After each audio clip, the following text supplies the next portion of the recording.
lessons learned from the Northern Irish peace process for Colombia, or maybe, as I was told, vice versa, who knows.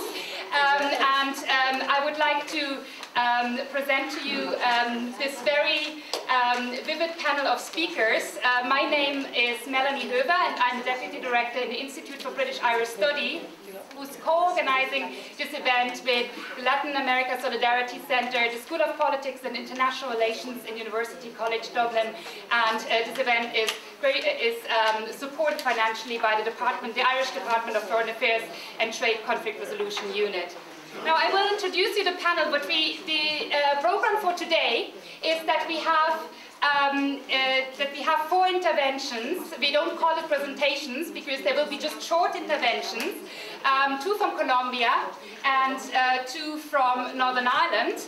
And we will be starting the presentations with our guests from the civil society organizations in Northern Ireland, which I introduce now briefly. We have Beatriz Quintero. Beatriz Quintero is from the Red Nacional de Mujeres. Then we have Ms. Gloria Amparo Suarez from Organización Femenina Popular. We have Ms. Marisol Avendano, and Marisol comes from Familias, Solidarias. And last but not least, from the civil society panel Colombia, we have Ms. Ángela Cerón. Ángela is from the Iniciativas de Mujeres Colombianas por la Paz, or the Colombian Women's Initiative for Peace. Now the intervention will be presented by Beatriz Quintero, and Beatriz will be followed then by Ms. Bronagh Hinds. Bronagh Hinds is currently Director of DemocraShe, and she is the chair of the Institute for British-Irish Studies, and she has also been a founding member of the Northern Ireland Women's Coalition, which has actively participated in the peace talks in 1998 in the North. And then we have her followed by Mr. Niall Burgess, who is the director of the Anglo-Irish unit in the Department of Foreign Affairs and Trade. And Niall will give us an insight from the Irish government side about the peace in Northern Ireland linkages to Colombia. And last but not least, we will have the ambassador to Colombia and the UK, Mr. Mauricio Rodríguez-Múnera, and he will be giving us some presentation or some insights from the Colombian government perspective. So I would like to welcome all our guests, and that was a long introduction. From my side, welcoming from the Institute for British-Irish Studies, and of course we co-organize this with Latin America Solidarity Center, and Valeria Llanos will say a few words just to welcome you from Latin America Solidarity Center. Thank you.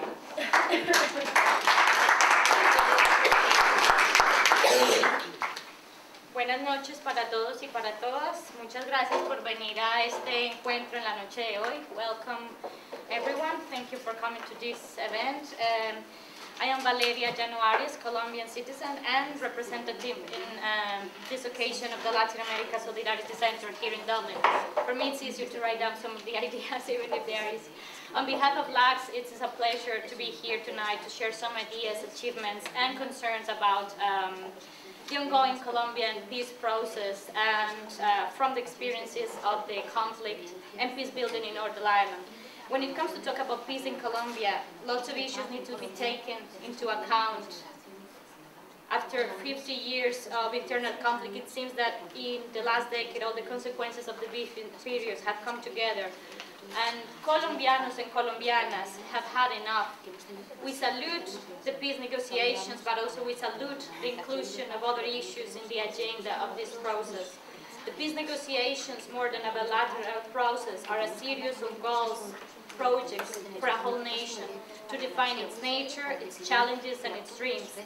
For more than 15 years, one of the aims of the work of the Latin America Solidarity Center, not just here in Dublin, but in Ireland and in Europe, is to carefully follow issues such as the one discussed today, in promoting solidarity and raising awareness about the different perspectives of the Colombian conflict and the alternatives to this solution. LASC has played a significant role in providing Latin American and Colombian contexts and alternatives in Ireland and Europe.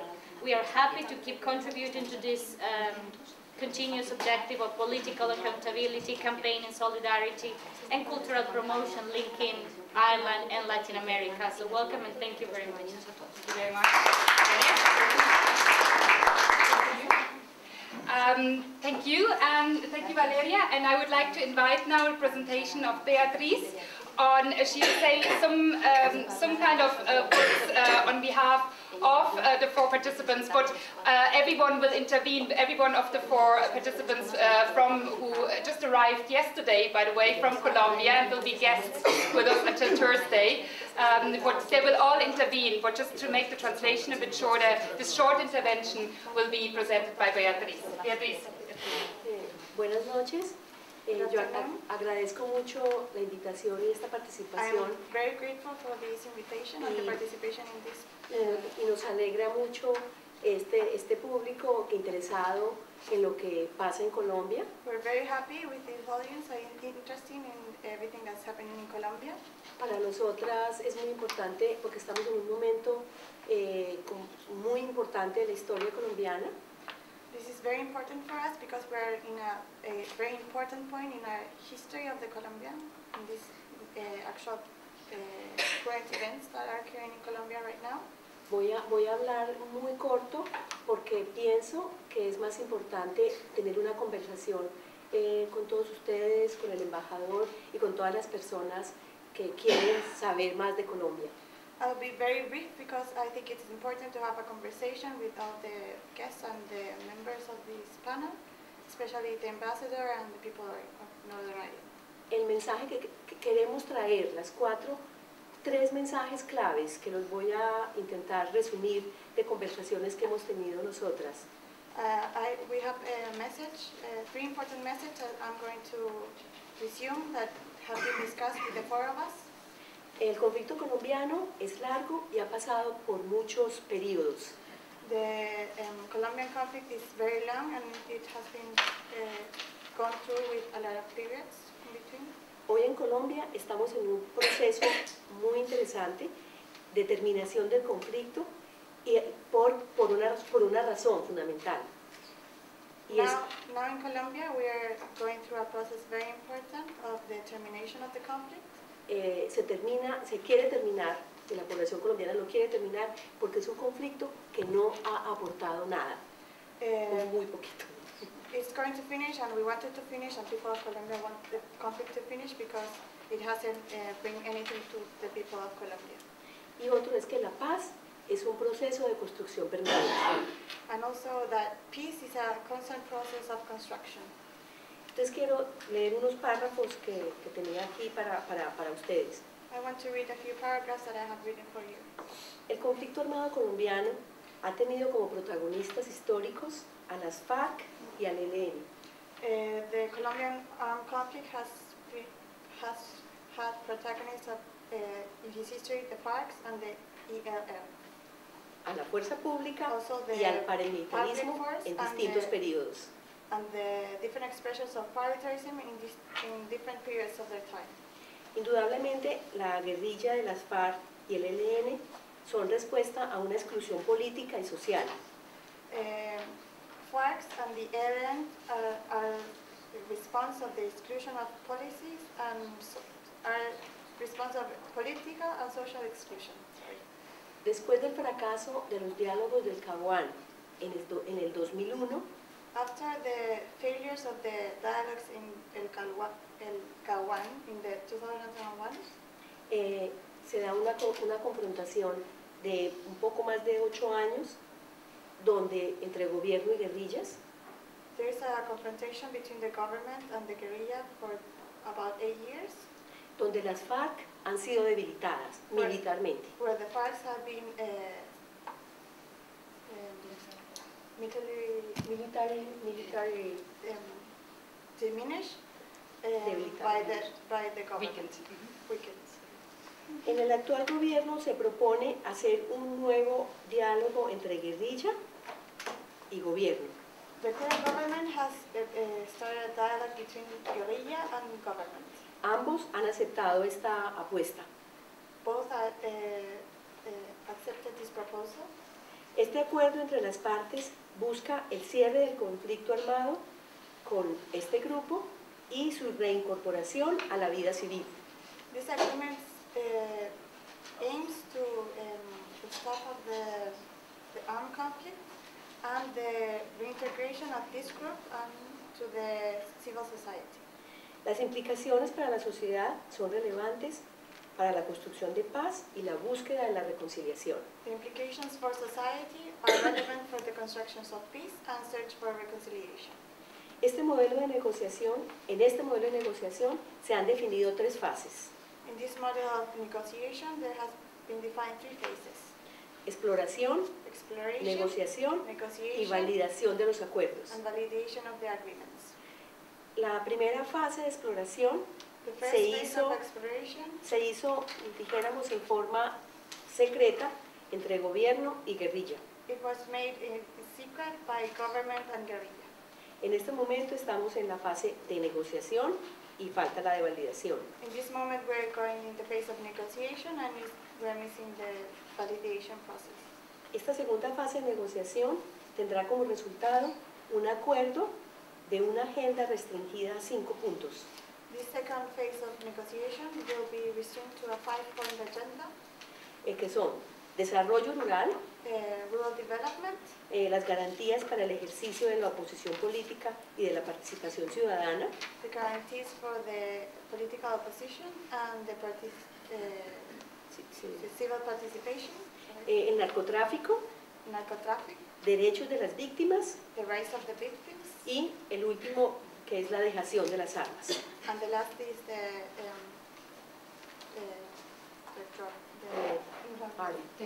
disarmament or decommission of the armed groups. En el primer punto, ya las cartas están sobre la mesa. In the first point, already the cards are on the table. El gobierno presenta su propuesta contenida en el proyecto sobre desarrollo rural y las tierras. The government presents the proposal concerns of the project about development, rural development and land. Y las FARC presenta una propuesta de 10 puntos. And the FARC proposes a 10-point perspective of. Pensamos, algunos grupos de mujeres, que las FARC no tienen perspectiva de género. Some group of women think that FARC doesn't have a woman's perspective or a gender perspective. El gobierno ha intentado incluir algunos puntos que tengan en cuenta a las mujeres. The government has tried to include some points that consider women in their perspective. En ese punto hay una discusión muy interesante. In that point, there are very important discussion. Porque el tema de reforma agraria es un tema es muy sensible a la sociedad colombiana. Because the subject of the rural reform or the agrarian reforms, it's very sensitive to the Colombian populations. Y algunas hemos pensado, y creo que el origen del conflicto surge en la tierra, el problema de la Some tierra. of us think that the origin of the conflict is in the land or the origin of the lands. Aunque hoy, en el siglo XXI, Colombia ha dejado de ser un país rural, cada vez es más urbano. Although today Colombia is not a rural country, it's a more urban country. O sea que es un tema muy sensible, So it's a very sensitive Pero- issue. pero But- económicamente, dijéramos, es difícil decirlo, pero es menos importante si lo miráramos económicamente, porque Colombia ha cambiado su vocación económica. But if we look at the economic perspective, it's less important because Colombia has changed its economy. Otro punto de discusión importante en esta negociación es cómo participa la sociedad civil. Another important point in this discussion is how the civil society participates. En la primera fase no participamos, In the first phase, we didn't participate porque era una negociación secreta entre gobierno y guerrillas. because it was a secret negotiation between guerrillas and the government. En la segunda fase es la negociación que tiene como fin dejar las armas And in the second phase, the negotiation that has aims to decommission the armed forces No hay una participación directa de la sociedad civil, there is a direct participation of civil society. sino que ha sido indirecta. The civil society participation has been not direct. Se encargó al PNUD y al Congreso It was in charge for UNDP. and to the UDP, de recoger propuestas de la sociedad civil, to de recoger, collect the Yes. opinion of the civil society. El UNDP recogió más de 3.000 propuestas, And the UNDP collected more than 3,000 opinions. Y lo importante aquí es que aún no sabemos cómo se van a discutir esas propuestas. And the very important thing here is that we don't know how those proposals are going to be collected by the negotiation table. Teniendo en cuenta que esa mesa de negociación no negocia el país como tal, ni reformas estructurales, We are very clear that the negotiation table doesn't discuss the country's issues or the structural reforms that the country needs. nosotras pensamos que el proceso siguiente de construcción de paz, que es a más largo plazo, We think that the peace process that is next is a longer process es donde debemos tener un debate amplio where we should have en la a sociedad debate in the civil society, y donde las mujeres tenemos que proponer, dijéramos, qué país queremos construir conjuntamente con la sociedad civil colombiana. where women should say what country they would want to construct with the civil society also. De alguna manera, nosotros nos estamos preparando In some way, we're also preparing ourselves para el posconflicto, for the post-conflict, donde debemos mantener la denuncia de los hechos de violencia, de lo que pasó en la guerra, where we should maintain y formular las propuestas para que las víctimas del conflicto, where we should maintain the denunciations of the victims, la violencia sexual, sexual violence, la participación política, political participation, para que las mujeres de verdad podamos construir conjuntamente, vuelvo digo, con la sociedad civil, discutamos el país que queremos. so that way we, the women and the civil society, can discuss the country we want to have.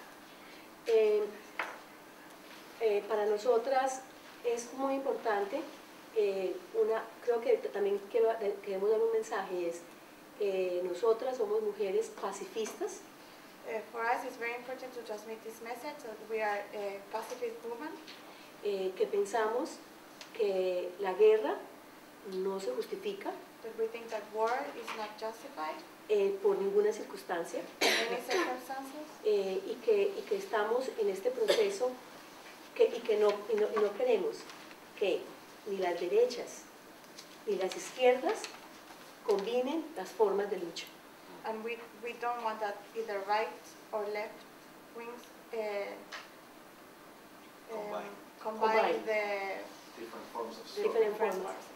of protest. Y pensamos y queremos buscar, y queremos como movimientos pacifistas And we want as a pacifist movement, buscar y vigilar search and vigilate, que se cumpla esto, that this is porque si no, el proceso de paz que se inicia because if not, the first process is going puede ser un fracaso, to fail.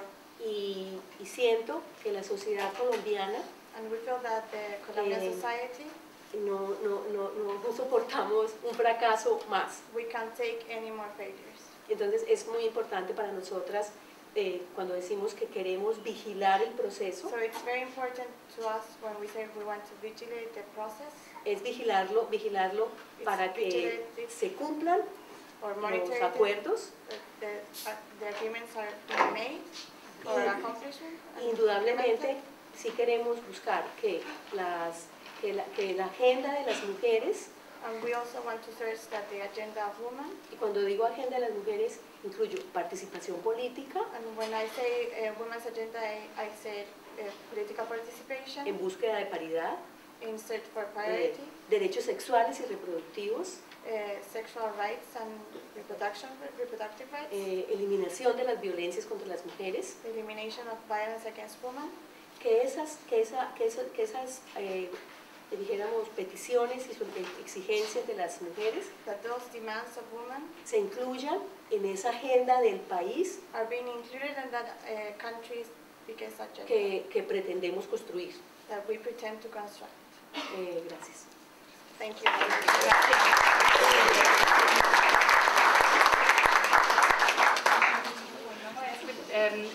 Muchas gracias, Beatriz. Okay, so I would like to ask next Bronagh Hinds to tell us a little bit about her wide experience. I should have said that Bronagh has been with a program mission to Colombia herself, so is very well aware of the situation in Colombia. And Bronagh, thank you. Okay, thank you very much, Melanie. I mean, it's a delight to be here. Excuse me, is it possible for the speaker to stand so people at the back can see the speaker? Well, it's a round of discussion. I think we leave it up to the speakers, but thank you very much. Yeah? Yeah, I'd rather not, because I've got a fairly heavy chest infection at the moment, so thank you. I'll try and speak up as much as I can.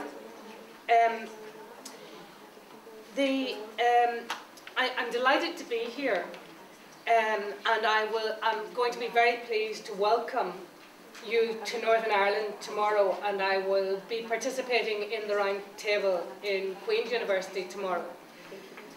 And one of the reasons is because I think when you've been through a conflict yourself, you actually feel the resonances between your conflict and someone else's conflict. And it's not about, you know, what works here, works there.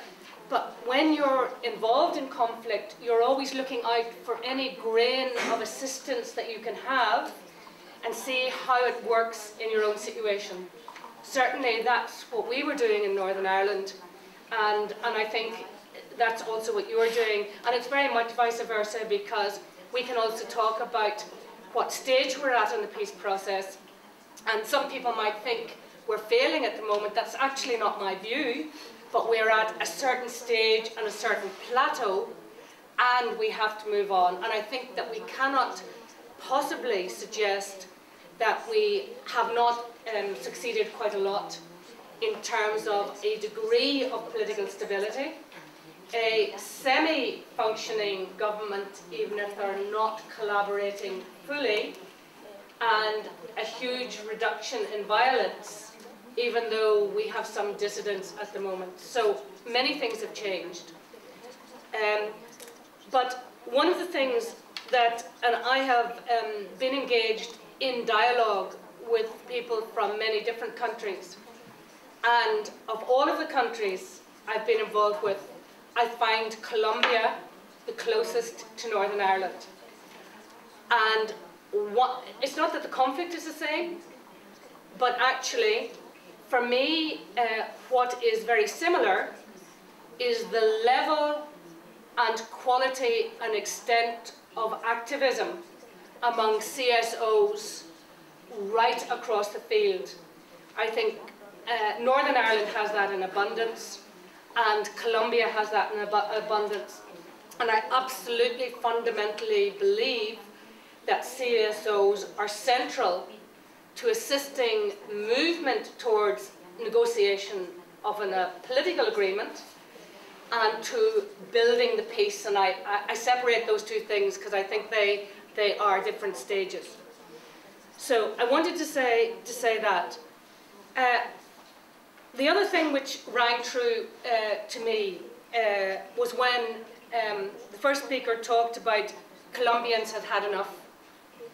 I mean, Northern Ireland was a long peace process, and Niall will tell this more than me, a long peace process in gestation, and many failed agreements along the way, and each supposedly failed political agreement or political statement was a stepping stone or a block on which to build the next movement. So it didn't suddenly appear in the 2 years of negotiations. It had been building since then. But there were some things that were different, I think, about 1996. One was the society was ripe for a dialogue. There was a readiness to give it some serious attention. Like Colombia having enough, there was a war weariness. And in some senses, the political balance of power had become, in our situation, a bit more equalized. Not fully equalized, but a bit more equalized. And I am referring both to the issue of the minority community and the majority community, but also in terms of what you would call the guerrillas, and the fact that they had actually an electoral mandate of some significance. But that brings me to what I think is essential in a peace process. In my view, and other people may disagree, it is not about building the moderate middle ground.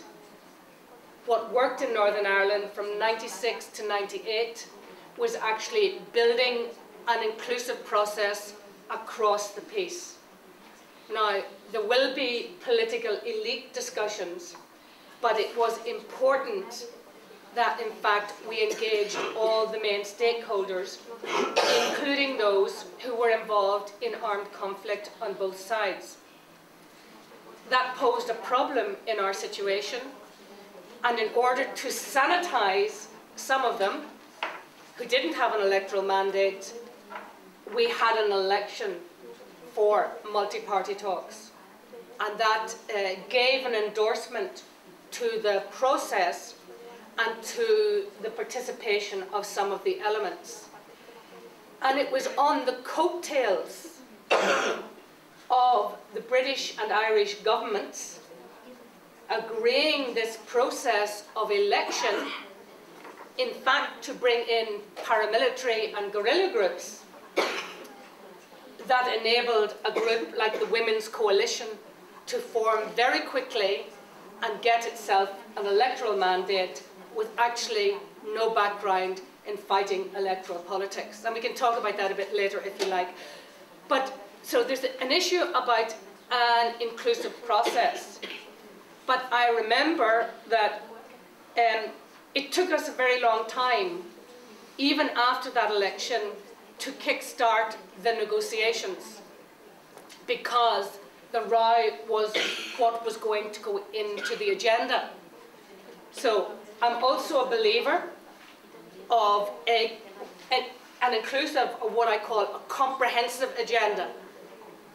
Some political parties try to narrow the ground because they want to win their bit over someone else. But logically, if you have more pieces of the jigsaw on the table, you have more pieces to play around with and to fit in different ways. So the issue of a truly inclusive process in participation and in agenda elements, I believe, is important. Now, part of the negotiations, obviously, and in Northern Ireland, it had to be in secret in many cases as well. And, you know, we had bilateral and multilateral and all sorts of processes, so not all of it engaged everyone at the same time. So that would be the first thing. The second thing in our case is that we had international assistance. We had the engagement from the United States through George Mitchell, and that international facilitation was useful, but possibly more possible in Northern Ireland because there was actually two sovereign governments involved in the mix, and the agreement between the governments has, of course, to be an international agreement. So, you know, so there was rationale for that.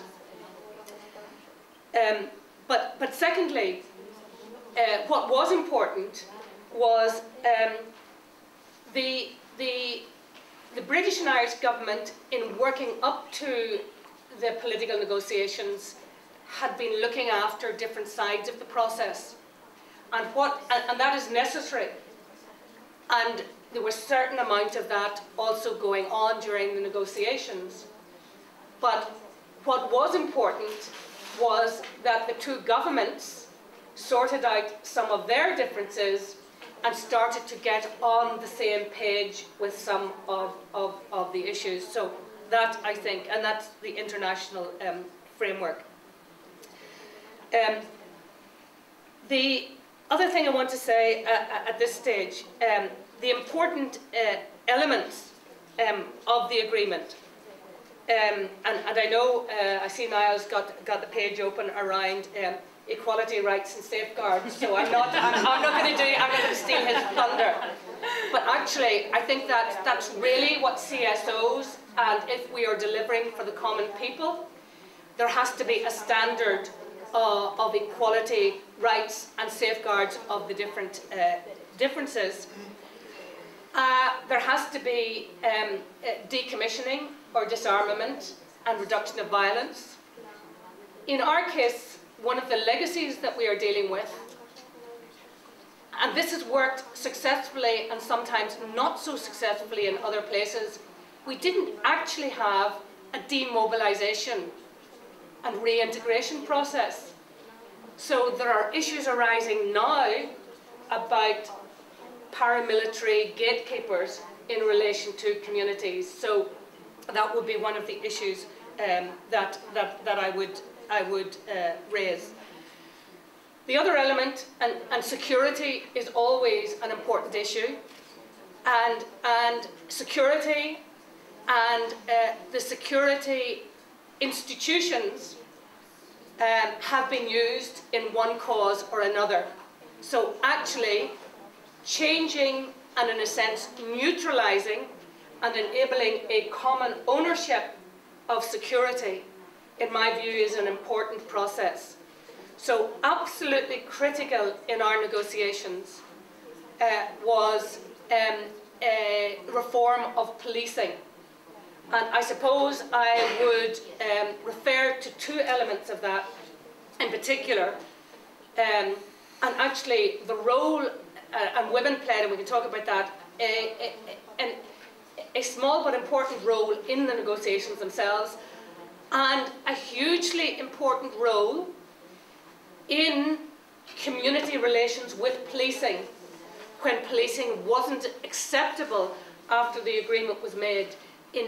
We set up what we called district policing or local policing partnerships with members of the community, and a strategy was developed to get a lot of women on those, and that was extremely helpful. The other element was actually developing a human rights framework, human rights training and culture around policing, and getting the police from using arms to turn into a community policing service working for the community. So I think that was really important. Peace building is a constant process of construction. I think that we have to see political negotiations or negotiations between certain leading actors, even if they are bringing part of the agenda of the community or the community they represent with them, as a certain elite or special access group. They are never going to deliver for everyone. And you will find that the issues that CSO, community, civil society organisations and women's organisations are fighting for are the ones that actually don't get the engine behind them. One of the things I would say from our process, and where we lost something significantly, having specifically written in some of those issues similar to you on your agenda, a civic forum to accompany a political assembly, women's political participation, the role of community development. If women had not been in the process, there would have been no reference to victims, and reference to, in our society, the kind of the needing to address integrated education and integrated living to overcome the legacy of conflict. But those are supposedly, in the political elite terms, the soft issues. We didn't follow those necessarily through the agreement to the legislation that underpinned the duties to deliver the elements of the peace agreement. So that's one thing I would flag up in our failure. Some elements were included, like equality. We should have tried to include more. But in any event, I think, and back to the importance of CSOs, supposedly these soft issues, in my view, are actually the long-term, hard peace building which begins after any settlement, before, during, and after any settlement. And often, some of the linked political groups have actually moved on, but it is absolutely fundamentally important. We are challenged with dealing with the legacy of the past and competing views over competing rights and competing victimhood and competing legacies. But one role that CSOs can play, you referred to gathering more than 3,000 opinions.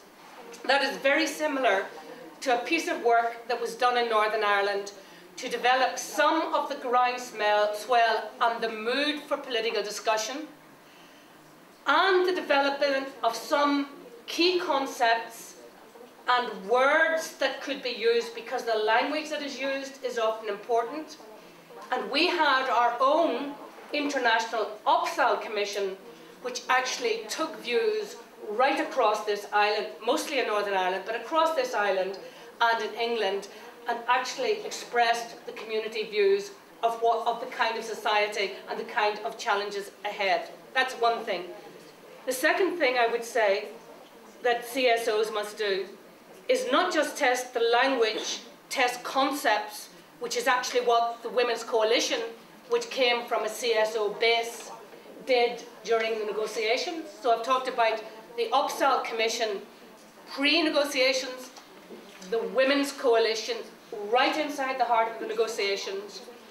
And as we came to the agreement, an organisation, grassroots organisation like Community Dialogue, that had sites of dialogue right across Northern Ireland, dealing with the contentious issues in the agreement and preparing people for the compromises that have to be made. And I suppose that is one of the challenges in Northern Ireland, one of the challenges in Colombia, and having worked with Colombian groups, I would say you like to actually get to what is the optimum level of agreement, or the optimum level of an outcome, that it's sometimes hard to accept a lesser compromise. So there is something around what we must all do to be able to understand that we have to accept compromises, what compromises are worth accepting and what aren't, and what is civil society's role in also preparing people for the compromise, but moving ahead after the agreement within a framework of the values of inclusion in rights and equality and safeguards to actually really begin building the peace. Thank you very much.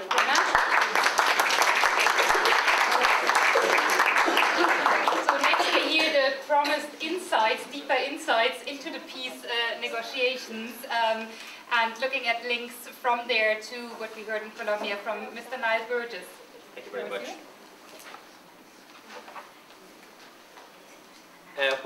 When the Taoiseach Eamon Gilmore met President Santos and Foreign Minister Holguín in January, just last month before last actually, he assured them of our readiness to share any experience that might be helpful in support of the peace process. And in a way, this conference is an early follow-up to that discussion. and he asked me to send you his best wishes for these deliberations. Of course, the sharing of experience from Northern Ireland with Colombia has been underway already for some time, as the recent visit by some political representatives from Northern Ireland to Colombia has demonstrated. I'll keep my comments quite brief. As Bronagh mentioned, our peace process has been underway in one form or another for as long as there's been conflict in Northern Ireland. And I don't intend to recall its history. I also don't pretend to any deep knowledge of Colombia, so my comments are simply comments on our own experience, neither edited nor pre-selected.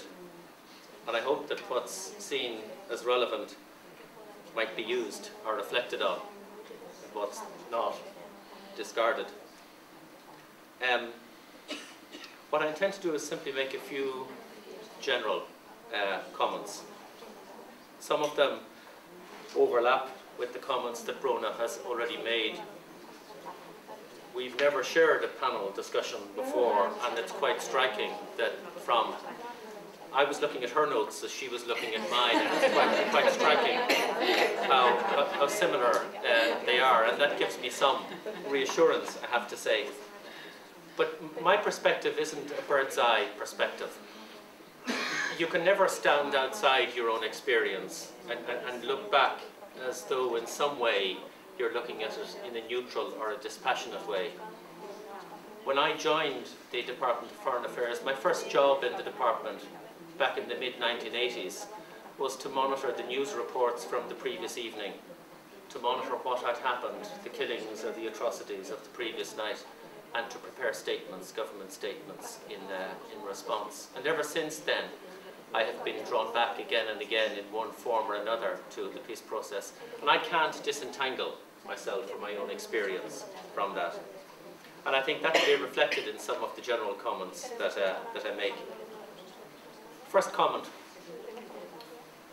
For as long as there has been a diplomatic peace process, there was a parallel process, if anything, more continuous, more profound, more deeply rooted, and more daring within civil society in Northern Ireland. It came from women's groups, from victims, at times from churches, from trade unionists, from community leaders, often from the most marginalised communities. Young people were a focus of a great deal of attention and work. It received early and practical support. From the mid-1980s, even earlier, it received funding support from groups in the United States, then from Congress, from the US government, from the European Union, and from organisations like Atlantic Philanthropies.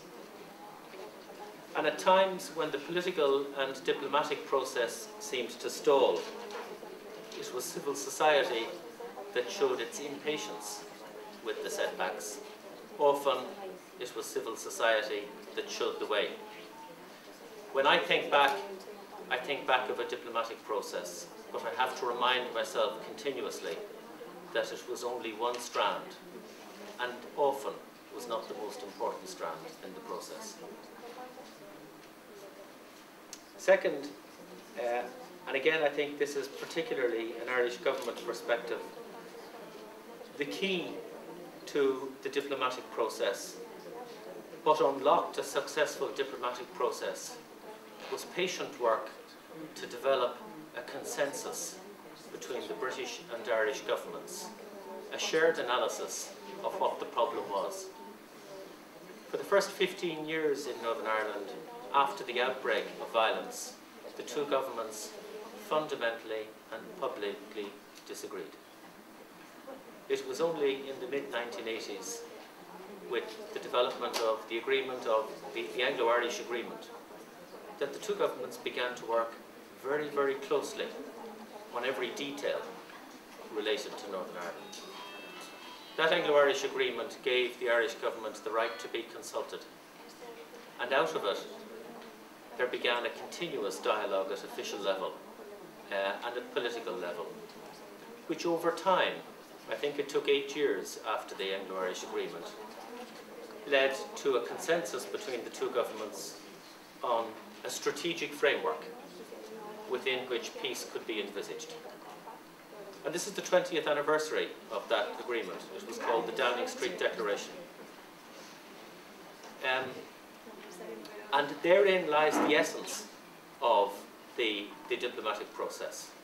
Once that was established, I think it was only a matter of time before the two governments reached a framework. That framework could only be reached through the involvement of other voices from within Northern Ireland, the political parties and civil society. And that process took another 5 years. And that led to, whether you call it the Good Friday Agreement, the Belfast Agreement, or the Framework Agreement, that led to the agreement that we have been working to implement ever since. We are now 15 years on. We've suffered setbacks, we've suffered progress, but we are still implementing that agreement. The third point I want to make is the importance of being comprehensive, of taking a comprehensive approach. The insight, I think, that the two governments brought, aided by civil society, was that what we really had here was not a simple conflict. What we had was a dispute around 3 different sets of relationships. There were political relationships and community relationships within Northern Ireland. There were relationships on the island of Ireland, north and south. And there was an East-West British-Irish relationship, and all 3 had to be strengthened and developed in tandem. We couldn't progress one without progressing the others. And that was, I think, the basic design and insight that unlocked the Good Friday Agreement. Bronagh spoke about the importance of international support. I think it's very hard to overstate the importance of British and Irish membership of the European Union through the course of the talks, because that created a wider context. It meant that we weren't dealing through the narrow focus of the British-Irish relationship, but that we were looking at this in a way freshly as Europeans, and we had that in common. And in a situation where decisions were taken increasingly in Brussels, maybe it began to matter less whether other decisions were taken in Belfast or London or in Dublin. And the importance of political support from the US was enormous as well.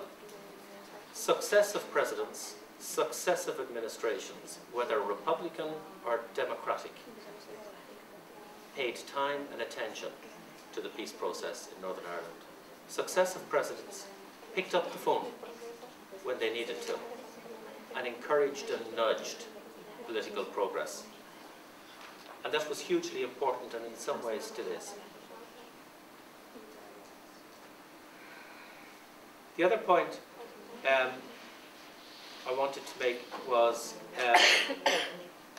in retrospect, the importance of patience. We had as many setbacks that I can recall as we had clear breakthrough moments. But in a way, every setback helped to reveal or uncover the problem. It made things clearer, just as every breakthrough brought us irrevocably forward. The peace process was an incremental one, and the incrementalism continues today. Often we didn't realize it, or often we missed it at the time, but you can't do everything at once. You do what you can, and you move ahead. And what you weren't able to do, you have to come back and deal with at a later stage. And we're still doing that. And the 7th point I want to make, I've lost count, so this could be anywhere. is the importance of values as well as structures. When we began to think of a negotiated agreement, of course we thought about structures, how government would operate, how the British and Irish governments would interrelate with each other, how the executive in Northern Ireland would deal with the government in Dublin. The mind focuses on structures very easily, but we put values into our agreements. And those values were challenging. And I just wanted to quote from one section. And the values were essentially around respect, around human rights, and around equality. And the agreement reached 15 years ago speaks about, it affirms the commitment to mutual respect, civil rights and religious liberties of everyone. It affirms in particular the right of free political thought, the right to freedom and expression of religion, the right to pursue democratically national and political aspirations, the right to seek constitutional change by peaceful and legitimate means, the right to freely choose one's place of residence, the right to equal opportunity in all social and economic activity, regardless of class, creed, disability, gender or ethnicity, the right to freedom from sectarian harassment, and the right of women to full and equal political participation.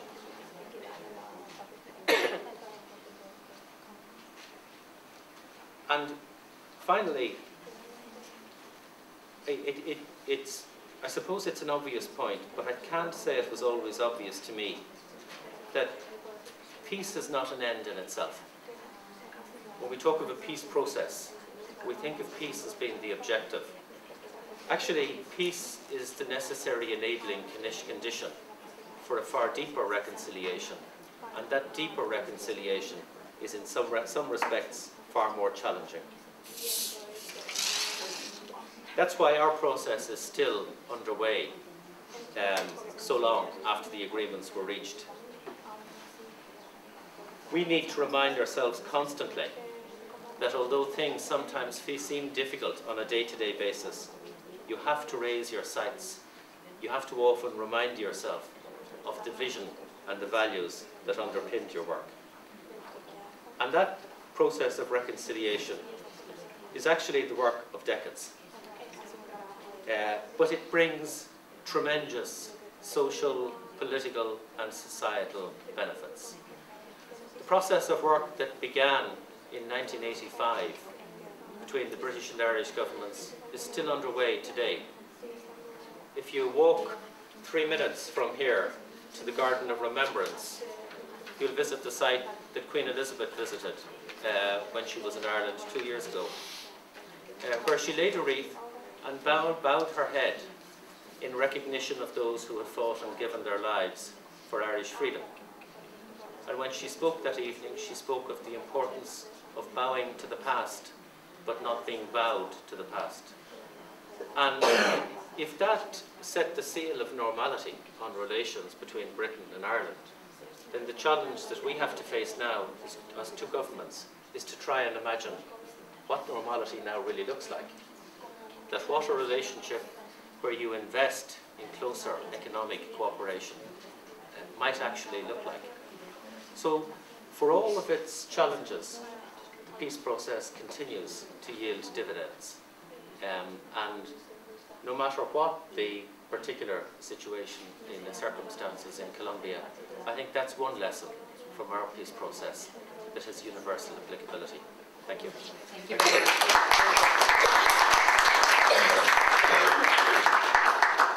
Thank you. And last but not least in our series of interventions is Ambassador Rodríguez-Múnera.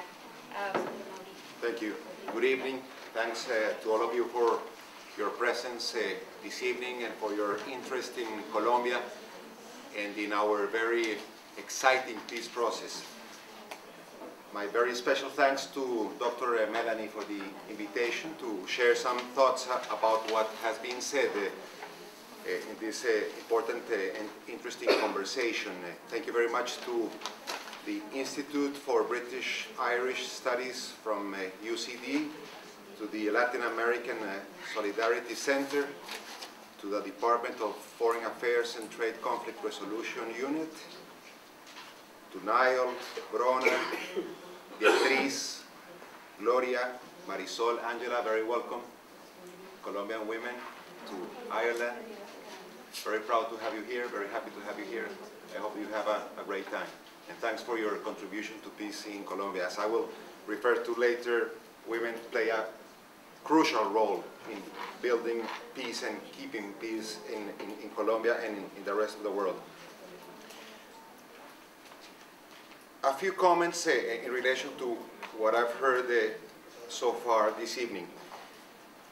It's very important to understand that the current peace process, the current negotiation, has as an objective to end the conflict. That's the purpose of the process, of the negotiation. It does not have the purpose of solving each and every single problem that the economy, politics, or social issues that affect Colombia. It's impossible. It would take forever. It would take lots of time, energy, and wasting our time and efforts in what has to be the priority, which is to stop killings in Colombia, stop violence, stop the conflict.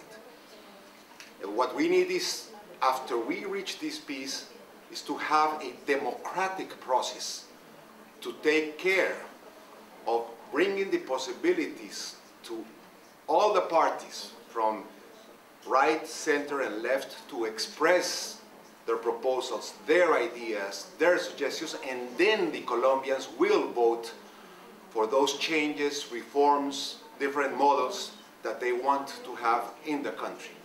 So this is not a substitution for a democratic process. This is not a substitution for elections.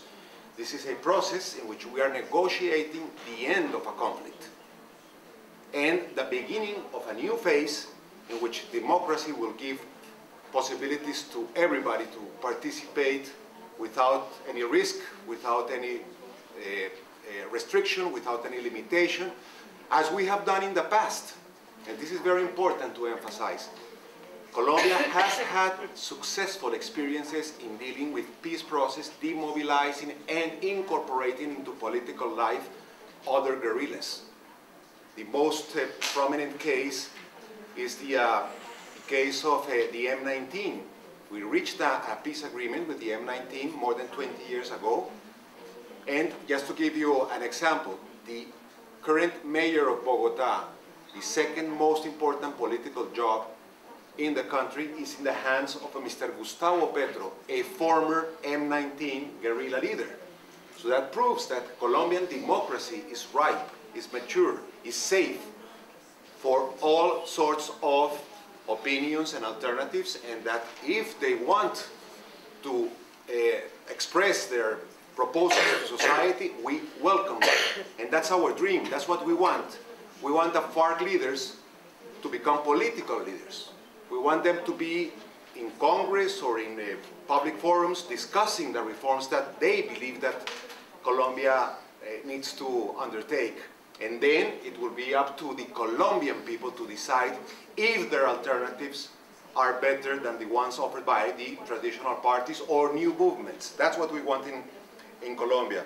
So yes, of course, we want an inclusive agenda. We want to discuss each and every single aspect that affects the economic, social, and political progress in Colombia. But we want to do that through elections, through open, fair, transparent, safe elections.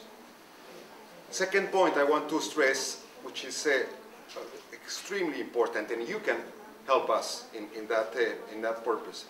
I fully agree with Beatriz when she said that we need to protect the peace process from the far left and far right violent radical minorities that are trying to abort the peace process. And let me be very clear about this. The vast majority of Colombians want a peace agreement. We want a peaceful solution to this have a century-old conflict. But there are some minorities from both extremes that are trying to end this process with many different strategies and tactics, and it's very worrisome, I tell you. It's very worrisome because even though they are a small minority, they are powerful, and they are violent, and they are corrupt. So we need the international community to support the peace process. We need the scholars, I know that many scholars are present here, to give support to this process. We need the women in Colombia and in the rest of the world that have been an excellent example of leading peace efforts in many other countries in the world to raise their voices and to make sure that those violent extreme minorities do not make the process fail. This is an opportunity to thank again the Irish government has expressed full support to the peace process and has offered in several occasions to contribute to the peace process in whichever way the Colombian society believes that you can contribute to our negotiation of this peace settlement, this peace process. And we have taken note and we have studied extensively the experiences in this part of the world, and we have learned lots of lessons. Of course, our case is different. We have particular situations which are not the same as the ones lived in Northern Ireland, but we have learned a lot, and I have personally been involved talking to scholars, to government officials, to members of parliament, both in Northern Ireland and in Ireland, to learn those lessons. And we have had all sorts of supports to this peace process. Let me just mention a couple of them which were obtained recently. The Irish Foreign Affairs Committee from Parliament sent a letter to President Santos and to the Colombian society and to the FARC leaders, inviting us to go ahead in the peace process and supporting those peace conversations. I met them, that was in, at the end of January, mid-January, I met them. I had a long conversation, 2-hour explanation of the whole peace process, and they very kindly offered the support, which is extremely important for Colombians to this is not an